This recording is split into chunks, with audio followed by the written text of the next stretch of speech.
In 1981, on a quiet suburban street in Birmingham, England, residents became the targets of seemingly random acts of senseless vandalism.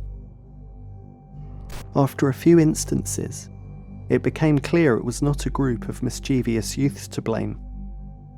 And in time, it proved to be something far more enigmatic. As night would fall on Thornton Road, targeting only a few specific houses, large stones seemed to fly out of nowhere, smashing windows, breaking roof tiles, and psychologically traumatizing the helpless occupants. Aside from the other details that we'll soon get into, the thing that makes this case so unusual is that it continued almost every night for a period of several years. The stones would always come from the east, hitting the rear of the houses, and the attacks only ever happened as it was getting dark or at night. Some residents tied cotton thread zigzagging around their back gardens to see if it would be broken by the perpetrators accessing their property, but the threads would always remain intact. Police were soon involved, and in the beginning, Chief Inspector Len Turley was confident the matter could be swiftly dealt with. Birmingham's police confess they're stumped. In charge, Chief Inspector Len Turley. When I first came here some 12 months ago, I thought at that stage that I would put 2 policemen on it and it would be finished in a couple of days. That has proven to be totally wrong. In December 1981, Superintendent Baden Skid was determined they would catch the culprit, saying, "We have devoted know-how and manpower of major murder hunt proportions. We are not treating it as a game. A very serious crime is being committed. The culprit holds all the aces, but we will get him in the end. He will slip up."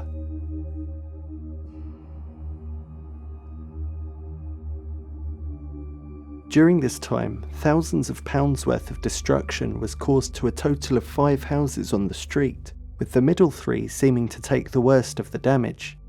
For some reason, numbers 32, 34, and 36 were highly targeted, and it was pretty non-stop. Soon after a broken window had been replaced, it would be put through again within days. The residents learned to erect barricades and boards to protect their properties. They used chicken wire to help shield them and deflect incoming stones. And yet, through all of this, the attacks kept coming consistently. In the following months and years, the local police force spent thousands of man-hours trying to crack the case.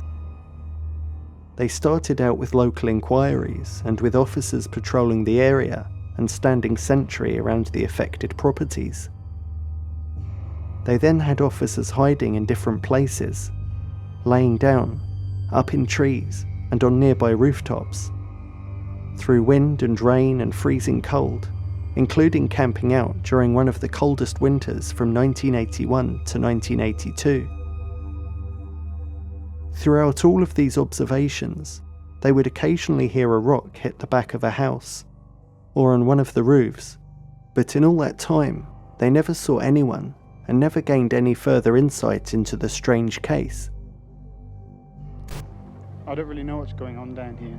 This has been going on for a period of 18 months, and we haven't got a clue who's doing it at all.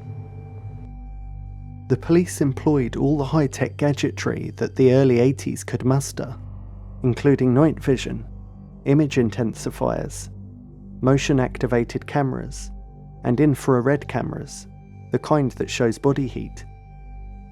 Occasionally they caught a glimpse of local wildlife, including rodents, rabbits, and foxes, but no other movement or activity was captured. Ballistic experts were consulted too, which you would have thought could shed some light on the situation, given the fact that the case was entirely centered around projectiles, but these consultations did nothing to further the investigation. At this stage, we've probably wasted somewhere in the region of 3,500 man-hours in observations and inquiries in the Thornton Road area, the backs of these 4 houses in Thornton Road are virtually a battleground. Despite their extensive investigation and the huge amount of man-hours spent, the police force had gotten no closer to solving the case and had not the slightest inkling of why it was happening, let alone who was responsible. Some people blamed paranormal sources for the stones that flew through the night. Indeed, this case is often referred to as the Thornton Road poltergeist. You can see why some may have drawn that conclusion. It certainly was very mysterious, and not even the police could stop it.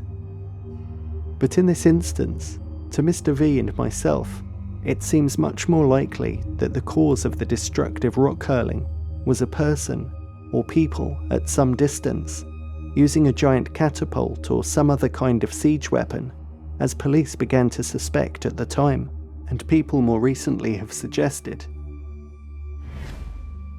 As you can see in the next clip, the stones used were pretty sizable and clearly needed a mechanical means for launching such distances.